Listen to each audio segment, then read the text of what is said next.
Hi friends, రైతు భరోసాకు సంబంధించి big update అండి. ఒకేసారి రైతు భరోసా నిధులు విడుదల చేయాలని, అది పంట వేసే నాటికే అందరికీ అందజేయాలని, నిధులు జమ చేసుకుని మంచి రోజున ఇవ్వాలని కేబినెట్లో నిర్ణయం తీసుకోవడం జరిగింది.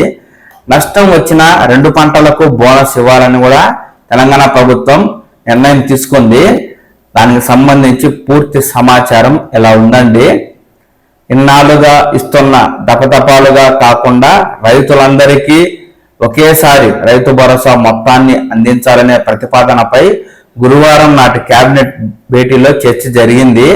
అలా ఒకేసారి ఇవ్వడానికి అవసరమైన నిధులు జమ చేసుకుని ఒక మంచి రోజు చూసుకుని ఆ మొత్తాన్ని అది పంట వేసే నాటికే ఇవ్వాలని మంత్రివర్గం అభిప్రాయపడిందండి. అలాగే ఈ భేటీలో సన్నధాన్యానికి బోనస్ విషయంపై కూడా చర్చ జరిగినట్లు సమాచారం. వానాకాలం పంటకు మాత్రం బోనస్ ఇద్దామని, యాసంగి పంటకు కూడా ఇస్తే నష్టం వస్తుందని అధికారులు చెప్పినట్టు తెలిసింది.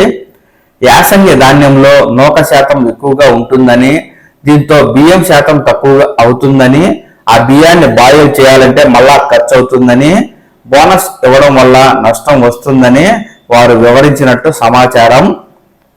అయితే మంత్రివర్గం మాత్రం దీనికి ఒప్పుకోలేదు. నష్టం వచ్చిన 2 పంటలకు బోనస్ ఇవ్వాలనే నిర్ణయించింది. పంటలు పండించే రైతుకే నేరుగా బోనస్ వెళుతున్నందున అది ఉపయోగపడుతుందని మంత్రివర్గం అయితే అభిప్రాయపడింది. ఈ నేపథ్యంలో ఒకేసారి రైతు భరోసా అమౌంట్ను రైతులకు తపతపాలుగా కాకుండా ఒకేసారి వేయాలి అని ఆలోచిస్తున్నట్టుగా మనకు తెలుస్తూ ఉంది.